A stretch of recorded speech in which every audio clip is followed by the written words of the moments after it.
បាទជំរាបសួរពុកម៉ែបងប្អូនហ្នឹងហើយថ្ងៃនេះខ្ញុំមាន DC 105X មួយគ្រឿងទៀតហើយបងប្អូនម៉ាស៊ីននឹងគឺកំពុងចុះច្រូតរាល់ថ្ងៃចាប់ដើមច្រូតបងប្អូននេះមើលជើងក្រោមមកវាបងប្អូនណារឡូអីទាន់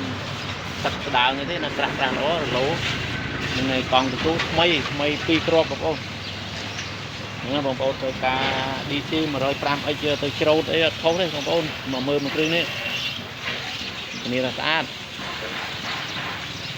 ហ្នឹងហើយពីឯម៉ាស៊ីនបូមបហើយនឹងកង់អីអត់មានដោះរុះរើតាណាទេហ្នឹងហើយនេះម្ចាស់គេកំពុងតែលាងគេរៀបទៅច្រូតទៀតហើយបងប្អូនហ្នឹងឥឡូវគេចាប់ដើមច្រូតហើយ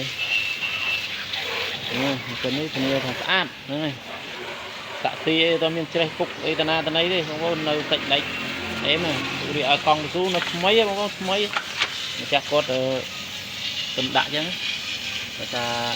ទៅដល់ចុះច្រូតអញ្ចឹងកង់ស៊ូមុនគេប្រេះអញ្ចឹងដល់ហើយគាត់ដូរហ្នឹងហើយដូរដាក់ច្រូតមកបងប្អូនហ្នឹងហើយបង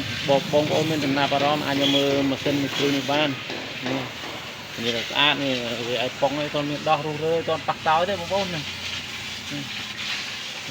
ទឹកឆ្នាំនេះនៅសំណុំស៊ីនមកជុំបងប្អូន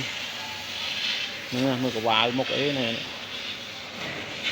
ភូមិវាគេប្រើឃុំអ៊ីណុកបងប្អូនហ្នឹងបើសិនណាបងប្អូនមានចំណាប់អារម្មណ៍អាចមកមើលម៉ាស៊ីនមួយគ្រឿងនេះបាន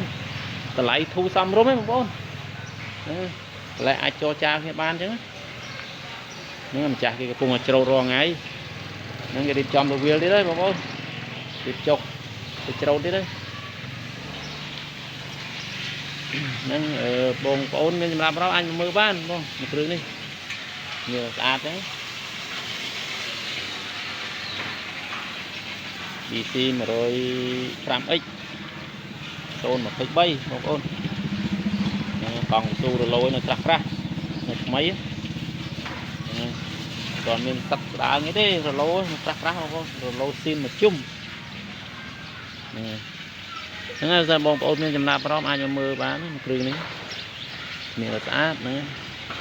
ការតុបតែងមកគេក៏ស្អាតលេងស្គុតលេងពណ៌អីមកអេមកង់ស៊ូ